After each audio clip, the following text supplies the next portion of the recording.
Hello, welcome back to my channel. ഇപ്പോൾ വളരെ പെട്ടെന്ന് തയ്യാറാക്കിയെടുക്കാൻ പറ്റുന്ന ഒരു കുമ്പളങ്ങ മെഴുക്കുവരട്ടിയുടെ റെസിപ്പിയാണ് ഞാൻ ഇന്ന് കാണിക്കാൻ പോകുന്നത്. അപ്പോൾ ഈ കുമ്പളങ്ങ ആദ്യം തന്നെ നമ്മൾ കട്ട് ചെയ്തെടുക്കേണ്ടതായിട്ടുണ്ട്. ഇതുപോലെ കട്ട് ചെയ്തെടുത്തതിന് ശേഷം അതിനകത്തുള്ള വിത്തൊക്കെ നമ്മൾ നീക്കം ചെയ്ത് കൊടുക്കുക. അതുപോലെ തന്നെ ഈ കുമ്പളങ്ങയുടെ തൊലിക്ക് നല്ല കട്ടിയുണ്ടാകും. അപ്പോൾ ആ തൊലിയും കൂടെ ഒന്ന് ചെത്തി കൊടുക്കുക. അതിനുശേഷം നന്നായിട്ട് കഴുകിയെടുത്തതിന് ശേഷം ഇതുപോലെ കനം കുറച്ചിട്ട് സ്ക്വയർ ഷേപ്പായിട്ട് കട്ട് ചെയ്തെടുക്കുക. അപ്പോൾ ഇതുപോലെയാണ് ഞാനിവിടെ കട്ട് ചെയ്ത് കൊടുത്തിരിക്കുന്നത്. ഇതുപോലെ തന്നെ കട്ട് ചെയ്ത് കൊടുക്കാനായിട്ട് ശ്രദ്ധിക്കുക. അല്ലെന്നുണ്ടെങ്കിൽ ഇത് നമുക്ക് കുഴഞ്ഞ പരുവത്തിലായിരിക്കും മെഴുക്കുവരട്ടി കിട്ടുന്നത്. ഇനി നമുക്ക് പാത്രത്തിനകത്തോട്ട് എണ്ണ ഒഴിച്ചു കൊടുക്കാം. എണ്ണ ഒന്ന് ചൂടായി വരുന്ന സമയം കൊണ്ട് കടുക് പൊട്ടിച്ച് കൊച്ചുള്ളി, വെളുത്തുള്ളി എന്നിവ ചതച്ച് വെച്ചിരുന്നത് ഇട്ട് കൊടുത്തിട്ടുണ്ട്. നന്നായിട്ടൊന്ന് മൂപ്പിച്ചെടുക്കാം. വെളുത്തുള്ളിയുടെയും കൊച്ചുള്ളിയുടെയും ഒക്കെ പച്ചമണം ഒന്ന് മാറി കിട്ടുന്നതായിട്ട് നല്ലതുപോലെ ഒന്ന് മൂപ്പിച്ചെടുത്ത് അതിൻ്റെ നിറമൊക്കെ ഒന്ന് മാറി വരട്ടെ. ശേഷം കുറച്ച് കരിവേപ്പില ഇട്ട് കൊടുക്കുന്നുണ്ട്. അതും കൂടെ ഒന്ന് ഇളക്കി കൊടുത്തതിന് ശേഷം വറ്റൽമുളക് ചതച്ച് വെച്ചിരുന്നതാണ് ചേർത്ത് കൊടുക്കുന്നത്. അപ്പോൾ ചതച്ച് വെച്ചിരുന്ന വറ്റൽമുളകും കൂടെ ചേർത്ത് കൊടുത്തിട്ട് നന്നായിട്ടൊന്ന് മൂപ്പിച്ചെടുക്കുക എണ്ണയിൽ. ഇനി നമുക്ക് കുഞ്ഞായിട്ട് അതുപോലെ അരിഞ്ഞു വെച്ചിരുന്ന കുമ്പളങ്ങ ചേർത്ത് കൊടുക്കാം. കുമ്പളങ്ങ നന്നായിട്ട് എണ്ണയിലൊന്ന് മിക്സ് ചെയ്തെടുക്കാം.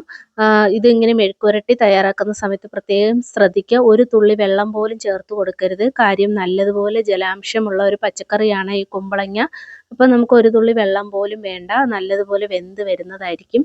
ഇനി മെഴുക്കുവരട്ടിക്ക് ആവശ്യമായിട്ടുള്ള ഉപ്പിട്ട് കൊടുക്കുന്നുണ്ട്. ഇനി ഒരു നുള്ള് മഞ്ഞൾപ്പൊടി ചേർത്ത് കൊടുക്കാം. ഇനി കുറച്ച് നിറത്തിനായിട്ട് മുളക് പൊടി ഇട്ട് കൊടുക്കാം. അത് നല്ലതുപോലെ എരിവുള്ള മുളക് പൊടിയാണ്. അതുകൊണ്ടാണ് ഞാൻ കുറച്ച് ചേർത്ത് കൊടുക്കുന്നത്. എരിവില്ലാത്ത മുളക് പൊടിയാണെങ്കിൽ നിങ്ങൾക്ക് കുറച്ചും കൂടെ നന്നായിട്ട് ചേർത്ത് കൊടുക്കാവുന്നതാണ്. ഇനി എല്ലാം കൂടെ നന്നായിട്ടൊന്ന് മിക്സ് ചെയ്ത് കൊടുക്കാം. വറ്റൽമുളകിന് പകരമായിട്ട് നിങ്ങൾക്ക് വേണമെങ്കിൽ പച്ചമുളക് വേണമെങ്കിലും ചേർത്ത് കൊടുക്കാവുന്നതാണ്. ഇനി എല്ലാം കൂടെ നന്നായിട്ടൊന്ന് മിക്സ് ചെയ്ത് കൊടുത്തതിന് ശേഷം ഒരു 10 മിനിറ്റ് സമയത്തേക്കൊന്ന് അടച്ചു വെച്ചൊന്ന് വേവിച്ചെടുക്കാം. പെട്ടെന്ന് തന്നെ വെന്ത് വരും. വളരെ ഒരുപാട് സമയമൊന്നും വേണ്ട. പെട്ടെന്ന് വെന്ത് വരുന്ന ഒരു പച്ചക്കറിയാണ് ഈ കുമ്പളങ്ങ. അപ്പോൾ രാവിലെ എണീറ്റിട്ട് പെട്ടെന്ന് ലഞ്ചൊക്കെ കൊണ്ടുപോകുന്നവർക്കാണെങ്കിൽ പെട്ടെന്നൊരു തട്ടിക്കൂട്ട് മെഴുക്കുവരട്ടി തയ്യാറാക്കി എടുക്കുന്നതിനായിട്ട് ഇങ്ങനെ ചെയ്ത് കൊടുത്താൽ മതിയാകും.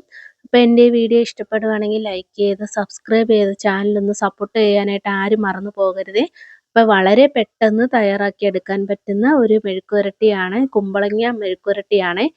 അപ്പോൾ എല്ലാവരും ഒന്ന് ട്രൈ ചെയ്ത് നോക്കണം. വളരെയധികം ടേസ്റ്റിയാണ്, അതുപോലെ തന്നെ ഹെൽത്തിയാണ്. ചൂട് ചോറിൻ്റെ കൂടെ നമുക്കിത് മാത്രം മതിയാകും കഴിക്കാനായിട്ട്. വേറെ ഒന്നും തന്നെ വേണ്ട. അപ്പോൾ ഒരു പ്രാവശ്യമെങ്കിലും കഴിച്ചിട്ടില്ലാത്തവർ ഒരു പ്രാവശ്യമെങ്കിലും ഇതുപോലൊന്ന് ട്രൈ ചെയ്ത് നോക്കണം. അപ്പം വളരെയധികം ടേസ്റ്റി ആയിട്ടുള്ള കുമ്പഴങ്ങ മെഴുക്കുവരട്ടി ഇവിടെ തയ്യാറായി കിട്ടിയിട്ടുണ്ട്. അപ്പോൾ വീഡിയോ ഇഷ്ടപ്പെടുകയാണെങ്കിൽ ലൈക്ക് ചെയ്യണേ. അപ്പോൾ അത്രയേ ഉള്ളൂ. ടാറ്റാ.